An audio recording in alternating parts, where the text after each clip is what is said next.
President Trump is not ruling out the possibility of a criminal investigation into his ally turned critic, former New Jersey Governor Chris Christie.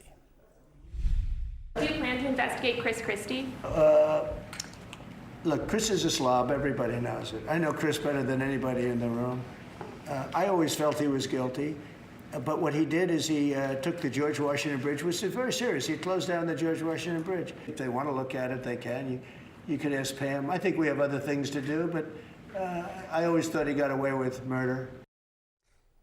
Not for nothing. You know who didn't actually always think Chris Christie got away with murder?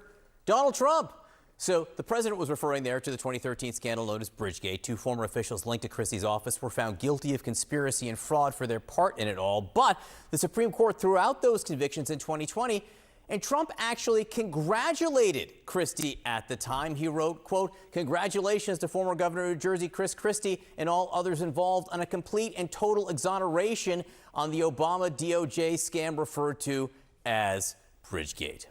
With us now is attorney George Conway. George, good to see you here. So there's floating this idea of an investigation into Chris Christie. There is the actual federal investigation into former National Security Advisor John Bolton, the search of his home, which you witnessed firsthand down the street from your home in Bethesda. What do you see as going on here?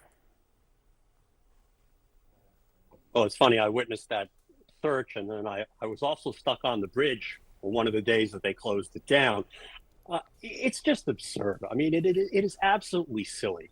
That case, you know, the Bridgegate case was never criminal.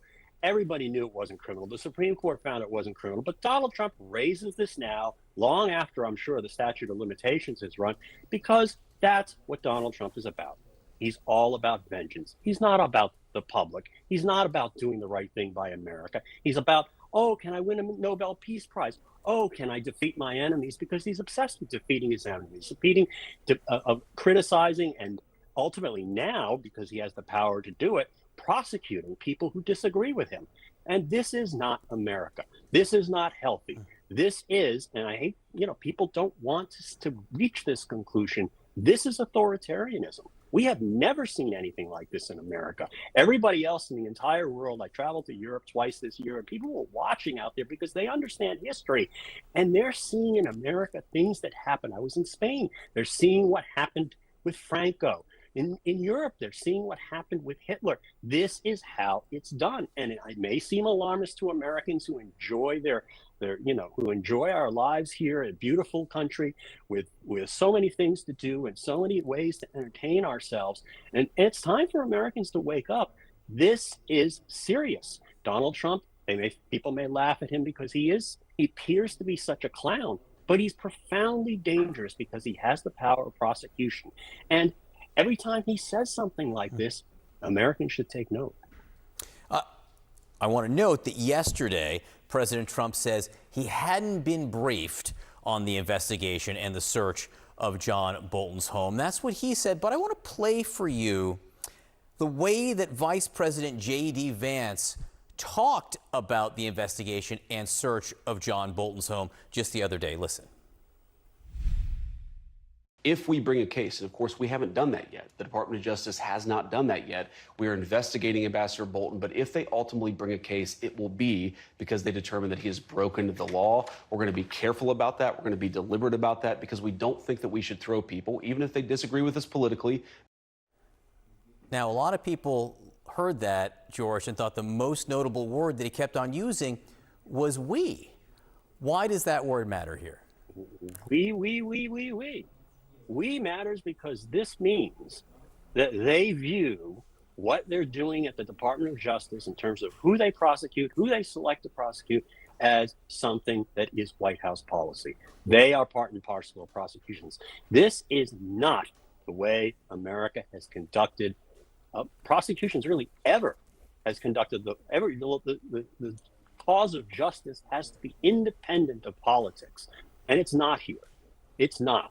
And we're seeing that left and right. We've seen the president threatening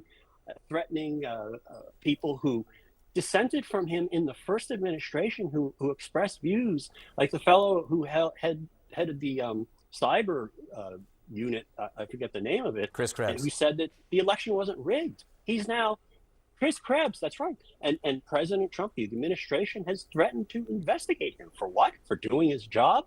This is absolutely abusive and appalling.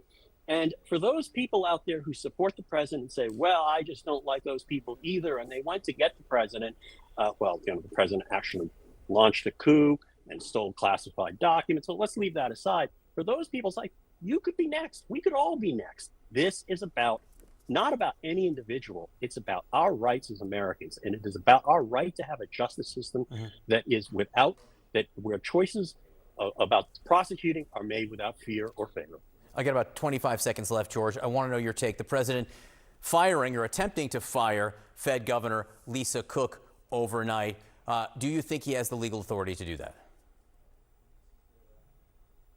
No, he does not have the legal authority to do that, and it is a trumped up, as far as I can see, it is a trumped up, I don't mean that as a pun, a charge, and it's going to be dangerous to the financial markets. If the financial markets perceive that Donald Trump, of all people, is in charge, the most erratic man on the planet is in charge of monetary policy. The president says it's over alleged mortgage fraud that he has caused. We will see what the courts say about that. George Conway, thank you so much for coming on this morning. Appreciate it.